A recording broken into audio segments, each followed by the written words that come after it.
Welcome back to my channel. আশা করি তোমরা সবাই খুব ভালো আছো আর আমিও আছি। তো চলো বেশি কথা না বলে আজকের দিনটা স্টার্ট করি। তো সবে মাকে দেখে আমি বাড়িতে আসলাম আর এখন মা ভালো আছে, সেই জন্যই আমি ভিডিও করার সাহসটা পাচ্ছি। তো যাই হোক, আমাকে তো হসপিটালে নিয়ে যাচ্ছে কিন্তু রাস্তায় দাঁড় করিয়ে রাখছে, ভেতরে নিয়ে ঢুকছে না। সেই কারণে আর বৃষ্টিও পড়ছে বলে সন্তু আমাকে আবার বাড়িতে দিয়ে গেল। দিয়ে হচ্ছে দাদা ভাই আর ও রয়েছে হচ্ছে হসপিটালে। দাদা ভাই একটু পরে ডাক্তার মানে রাউন্ডে আসবে, আসলে পরে ডাক্তারটা কি বলছে শুনবে, শুনে তারপরে যাবে। আর সন্তু কিছুক্ষণ থাকবে, কারণ হচ্ছে আমার মামার ছেলে আসছে। তো সেই জন্য সন্তু কিছুক্ষণ মানে ওয়েট করে যাবে ওর জন্য। ও আসলে তারপরে হচ্ছে ওর সাথে একটু মাকে দেখা করিয়ে নিয়ে তারপরে বাড়ি আসবে। যেহেতু এখনো ভিজিটিং আওয়ার্স চালু হয়নি, তার মধ্যেই আমরা ঢুকছি কার্ড দেখিয়ে। আমি চেঞ্জ করে নিলাম কারণ প্রচণ্ড অস্বস্তি লাগছিল। কারণ হচ্ছে কুর্তি পরেছিলাম, তো প্যান্টটা প্রচণ্ড টাইট ছিল, আমার পেটে প্রচণ্ড কষ্ট হচ্ছিল। তো যাই হোক, তো ওইদিকে হচ্ছে দাদাভাই সবে মানে ফোন করলো সন্তু আমাকে, দাদাভাই বেরিয়ে গেছে, মাকে ডাক্তার দেখে গেছে। বুকে একটু ইনফেকশন হয়ে গেছে, মানে কফ বসে গেছে বুকে, ওই জন্য শ্বাসকষ্টটা হচ্ছিল।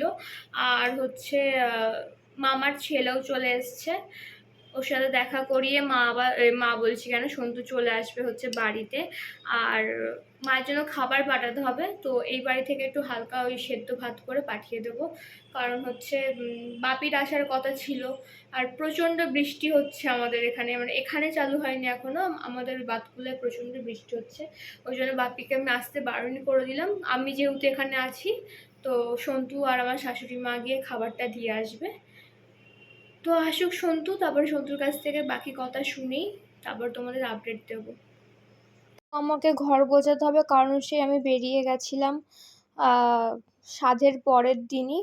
তো আমার এই বাসনগুলো এই জল টল ছিল বলে আমি এখানেই এরকম করে উপর করে রেখে গেছিলাম, এগুলো আর খাটের মধ্যে ঢোকানো হয়নি। ঠিকও ছিল না যে আমি আজকে আসবো।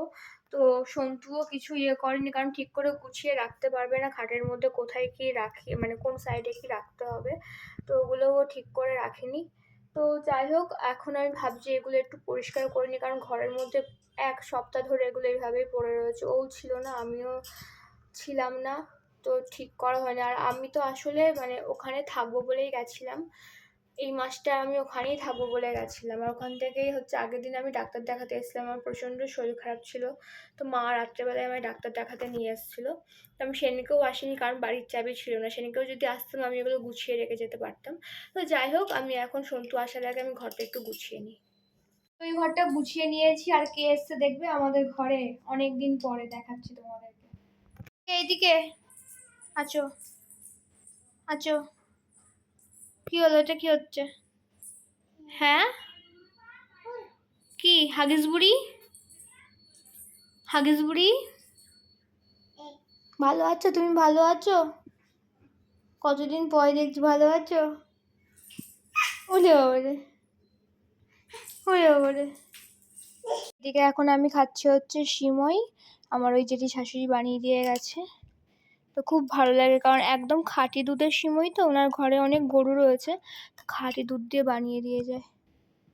তারপরে আমি আর কোনো ভিডিওই করিনি। এই ভিডিওটা সন্তু যখন মাকে দেখতে যাচ্ছিল হসপিটালে, তখন বাড়ির সামনে দিয়ে একটা রথ যাচ্ছিল, তো তখন ও এই ভিডিওটা করে নিয়েছিল। আর দেখো কি সুন্দর লাগছে না, রথটাকে খুব সুন্দর করে সাজিয়েছিল লাইটিং দিয়ে, ফুল দিয়ে, খুব ভালো লাগছিল দেখতে। আমি তো দেখতে পেলাম না, কিন্তু সেভাবে কথাও হয়নি। লাস্টে তোমাদেরকে বলেছিলাম যে আমার মামার ছেলে আসবে, ওই অবধি কথা হয়েছে। তারপরে প্রচণ্ড ব্যস্ত হয়ে গেছিলাম, আমার হসপিটাল থেকে বারবার ফোন আসছিলো, সন্তুকে যেতে হচ্ছিলো, একটু টেনশনের মধ্যেও ছিলাম। তো যাই হোক, আমি একটু আগে মাকে দেখে আসলাম। এই 3 দিনের মধ্যে আজকেই আমি গেলাম মানে মায়ের কাছে, যে এই রুমে রয়েছে সেখানে নিয়ে গেল। আর মাকে আজকে ছুটিও দিয়ে দিয়েছে, সব থেকে বড় কথা এটা। মানে ছুটি দিয়েছে বলতে সকালে দেয়নি, বিকালে দিয়েছে। 4টের সময় ছুটি দেবে। তো সন্তু মাকে নিয়ে ওই বাড়িতে দিতে যাবে, যেহেতু বাপি সকালে এসেছিলো, বাপিকে বাড়ি পাঠিয়ে দেওয়া হয়েছে। দাদা ভাই একদম ভোরবেলায় এসেছিলো, ও চলে গেছে 9টার মধ্যে বাড়িতে। আর এই বেলায় আমি, সন্তু আর বাপিই গেছিলাম, বাপি বাড়ি চলে গেল। আর একটু পরে যখন ছুটি দেবে সন্তু গিয়ে মাকে বাড়িতে দিয়ে আসবে। আর আমি বাড়িতে এসে স্নান টান করে নিলাম, পুরো চুল ভিজিয়ে দিয়েছিলাম, কারণ হচ্ছে মা বলে পাঠিয়েছিল যে হসপিটাল থেকে বাড়ি গিয়ে পুরো চুল ভিজিয়ে স্নান করবি। আর আজকে থেকে শ্রাবণ মাস চালু হলো, তো আমি একখানা হচ্ছে সবুজ চুড়ি পরে নিয়েছি হাতে। আর হচ্ছে আমার হাতে হচ্ছে মোটা মোটা যে চুড়িগুলো শাখা পলা পরে রেখেছি, এর সাথে না আগের বার আমি চারটে চারটে করে নিয়েছিলাম সবুজ চুড়ি। তো সব কটা চুড়ি পরলে কেমন একটা লাগছে, আর হাতটা মানে প্রচণ্ড ভারীও হয়ে যাচ্ছে। তো আমি ওই জন্য দুই হাতে একটা একটা করে পরে নিয়েছি।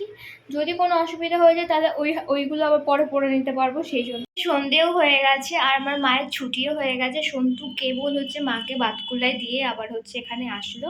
তো যাই হোক, বেশ অনেকদিন বেরোনো হয় না, মন মেজাজও ভালো ছিল না, তো আজকে মায়ের ছুটি হয়েছে, মন মেজাজটা বেশ ভালো আছে। আর ঘরে মানে ওই যে ঢপে একটুও জল নেই, দুটো ঢপের মধ্যে একটা ঢপেও, তো জলগুলোও আনতে হবে। আর স্কুটিটা যেহেতু আমাদের কাছে রয়েছে এখানে, তো সন্তুকে বললাম যে তাহলে চলো আমিও একটু বেরোই। তো একটু পরে আমরা দুজন মিলে একটু বেরোবো। তো চলো, তখন তোমাদের সাথেও দেখা হচ্ছে। আর এদিকে সন্তু মাকে দিয়ে আসার সময় মালাকে আবার টাকা দিয়ে দিয়েছিল আমার জন্য চাউমিন নিয়ে আসার জন্য। তো সন্তু দেখো এদিকে আমার জন্য চাউমিন নিয়ে এসে বেশ অনেকদিন পরে এরকম মানে বাইরের চাউমিন খাচ্ছি, কারণ আগে খেলেই আমার বমি হয়ে যেত, খেতেও পারতাম না। তো বেশ অনেকদিন পর, অনেকদিন মানে তাও 3-4 মাস পরে আমি বাইরের চাউমিনটা আবার ঠিকঠাকভাবে খাবো। খুব ভালো লাগছিল ভেবেই আমার। তারপরে দেখো এখানে আমরা বেরিয়ে পড়েছি, বললাম যে বেরোবো, বেরিয়ে চলে আসলাম আগে জলের দোকানে ঢপ নিয়ে, কারণ জল ছিল না ঘরে, একটুও জলটা নিতে হতো, খুব প্রবলেম হচ্ছিল জল নিয়ে। তো আগে জলের দোকানে আসলাম, আর এই যে ছোটটাও এসছে আমাদের সাথে।